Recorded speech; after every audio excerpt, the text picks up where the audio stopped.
اختفى في ظروف غامضة، بس لما لقوه في وضع صعب جدا، خصوصا لما تسمع تفاصيل الحكاية اللي مش هتتوقعها ولا تصدقها لما تسمع ايه اللي حصل له بالظبط. فيلا بينا اخدكم كده واحكي لكم ايه اللي حصل لمحمد في منطقة الملك. اللي قدامكم في الصورة ده اسمه محمد مصطفى، شاب في العشرينات من عمره، شاب زي كل الشباب بيحب يقعد مع أصحابه على القهوة أو الكافيه، بيقعد مع بعض يهزروا ويدردشوا وبعد كده ياخد بعضه ويروح. آخر مرة اختفى فيها اتصل بوالدته عشان خاطر كانت عايزاه يروح يقعد معاها في حتة اسمها الأميرية أو منطقة الأميرية، ومحمد قال لها إن هو هيروح يقعد معاها بس هيقعد مع أصحابه شوية في الكافيه أو في القهوة ويرجع لها. لكن محمد نزل وما رجعش. صحابه اللي كان قاعد معاهم 6 انفار بالعدد، قعد معاهم شويه وقال لهم ان هو هيروح يجيب حاجه من اخر الشارع وهيرجع تاني، لكن محمد راح وما رجعش. طبعا والدته بدات انها ترن عليه ان الوقت اتاخر طبعا، حتى كمان صحابه قالوا عليه لانه هو يعني اختفى، او في نفس الوقت قال لهم ان هو رايح وراجع وما رجعش، بداوا ان هم يرنوا عليه تليفونه اتقفل.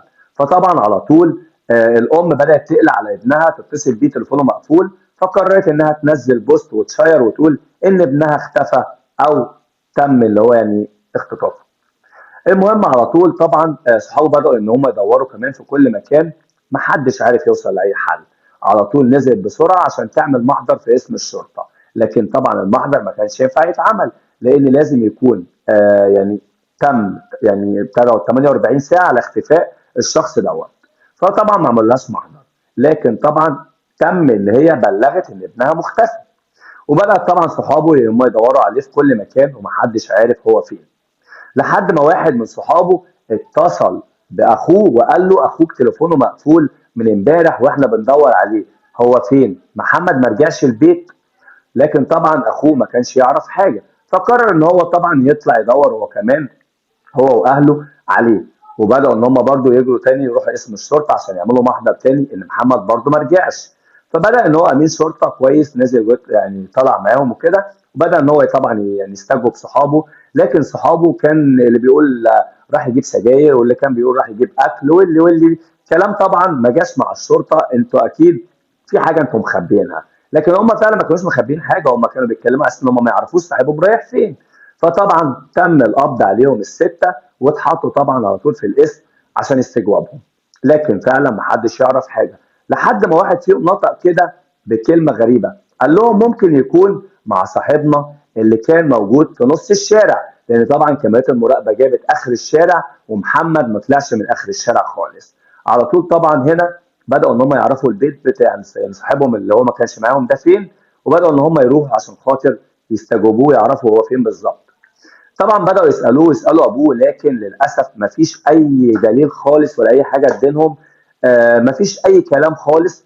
الدليل كمان إن صاحبه ده كان بينزل بوستات وبيشير يا رب يرجعك لنا بالسلامة. أبوه كمان نزل صلى الفجر مع أخوه، وقال له يعني ربنا يعطركم فيه، يعني اللي هو كأنه ما يعرفش حاجة، يعني كأن أنت فاهم أنت اللي عمل اللي عامله وبيداري.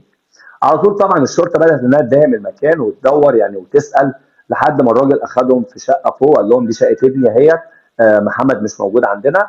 فبدات طبعا الشرطه انها تدور في مكان تاني طبعا عند قرايبه وعند اخواته، بيدوروا في كل مكان، وطبعا دي اجراءات لازم يعني لازم تتم عشان خاطر يعرفوا ويوصلوا طبعا يعني ممكن يكون محمد في اي حته من دول.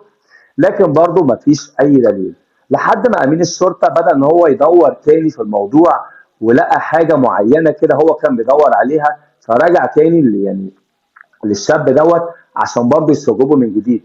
بس المره دي كانت فيه مفاجاه غريبه شويه.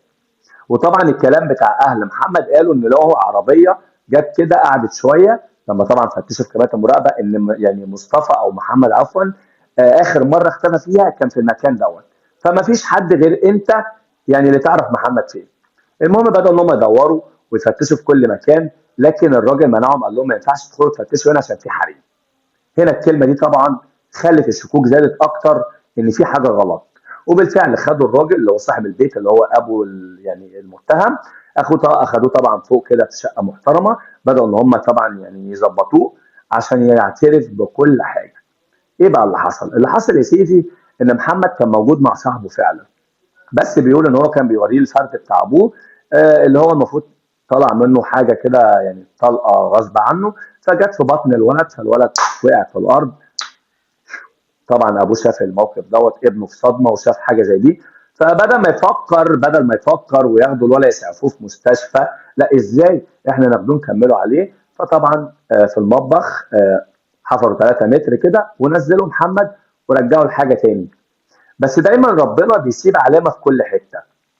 المفروض ان هم في اوضه بيربوا فيها كتاكيت صغيره كده، في اوضه تانية المفروض جنب المطبخ على طول. فهم طلعوا كتاكيت بعد ما عملوا الكلام ده وكده كأن مفيش حاجه حصلت، بس ما نظفوش مكان الاوضه دي. وهنا الشكوك زادت اكتر لحد ما برضو بداوا ان هم يجيبوا بقى الناس بتاعت الحفر ويحفروا ويطلعوا محمد. للاسف في وضع صعب جدا. انت متخيل كل اللي انا قلته لك ده حصل من صاحب لصاحبه؟ طيب لو فرضنا ان انت بتقول ان انت ما تقصدش ان انت تعمل كده، وان انت فعلا كنت يعني بتفرجوا على حاجه او ما علينا، وحصل اللي حصل ده، مش المفروض ان انت تسعفه وتلحقه، ولا ان انت تكمل الموضوع؟ انا مش جاي اخوفكم، بس جاي اقول لكم وانبهكم وانصحكم.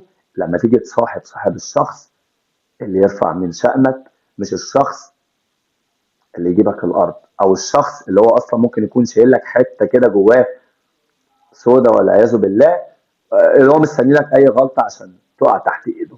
الله اعلى واعلم ايه الصح وايه الغلط. بس انا بتمنى يعني كل الناس تترحم على محمد، ربنا يرحمه ويصبر اهله ويغفر لهم ويسامحهم يعني جميعا، وربنا يرحمه ويغفر له ويسامحه عفوا. وفي نفس الوقت آه المتهم ياخد جزاته هو وابوه مش لوحده، عشان خاطر ابوه طبعا المفروض يعني مشترك في الجريمه كامله.